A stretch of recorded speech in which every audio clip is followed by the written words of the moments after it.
এই মুহূর্তে শাহবাগে আছেন সহকর্মী মনির হোসাইন, সরাসরি যাচ্ছি তার কাছে।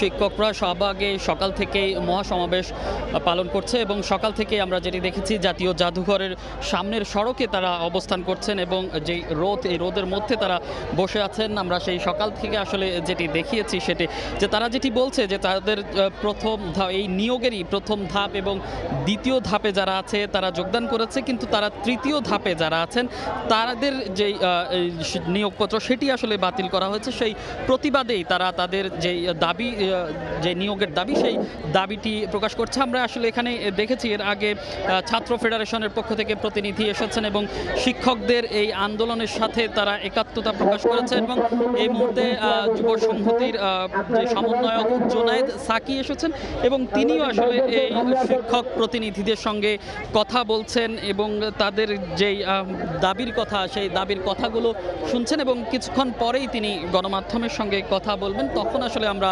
জানাতে পারবো যে তিনি কি বলছেন এবং এখানকার যেই শিক্ষকরা আছেন তারা তাদের যেই দীর্ঘদিন ধরে তাদের যেই দাবি, যেই তাদের যে নিয়োগ বাতিল করা আছে সেই নিয়োগ বাতিলের প্রতিবাদে তারা এই আন্দোলন তারা আসলে করছেন। আমরা দেখছি যে দীর্ঘ 11 দিন ধরে তারা আসলে এই সড়কে অবস্থান করছে। তারা প্রেস ক্লাবের সামনে অবস্থান করেছেন এবং শাহবাগে আমরা অবস্থান দেখেছি এবং তার আগেই আমরা যেটি দেখেছি তারা অবস্থান কর্মসূচি এবং শান্তিপূর্ণ কর্মসূচি পালন করেছে এবং আজকেই আজকে তারা পূর্ব ঘোষণার অনুযায়ী তারা আজকে মহাসমাবেশ পালন করছে এবং তাদের যেই দাবি, আসলে যে দাবি, সেই দাবি আদায় না হওয়া পর্যন্ত তারা আসলে এখান থেকে যাবে না বলছে এবং রাজপথ ছেড়ে আসলে তারা যাবেন না। আমরা কয়েকজন যেই সুপারিশ প্রাপ্ত যে শিক্ষক আছেন সেই শিক্ষকদের সাথে আমরা কথা বলেছি। সেই শিক্ষকরা আমাদেরকে যেটি বলেছেন যে তারা যেই দীর্ঘ 11 দিন পর্যন্ত যেই সড়কে অবস্থান করছেন,